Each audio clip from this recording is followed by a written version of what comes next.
All right, glad you're up. Here's what we're talking about. They're here illegally. Now undocumented immigrants will have a taxpayer-funded hotline to call and complain about it. In a memo, DHS says this, quote, if you believe you or a family member were apprehended and processed by a Customs and Border Protection officer or Border Patrol agent contrary to the new DHS enforcement priorities, please tell us about your experience. Some consider the hotline a slap in the face to border agents. Here to weigh in is Ronald Colburn. He's a former National Deputy Chief of the U.S. Border Patrol. Is this a slap in the face, Ron?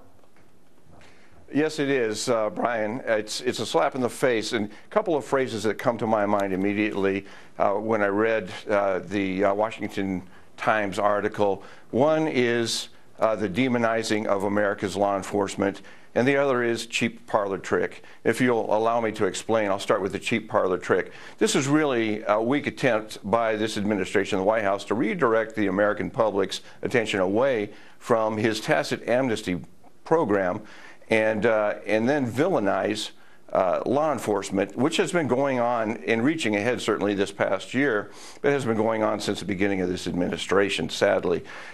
It's a slap in the face to the Border Patrol agents, as well as CBP officers, ICE agents, and CIS employees that will be dealing with the amnesty program, because there are already 800 numbers out there to make allegations. This one is for people that feel like they may not have been considered fairly for amnesty. In other words, criminals being allowed to call in and talk about their feelings.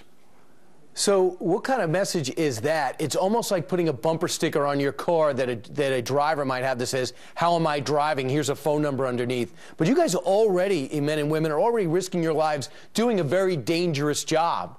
So this is pretty much a implied slap in the face. I could understand how you feel that. Now, when you talk to other Border Patrol personnel, do they feel the same way as you?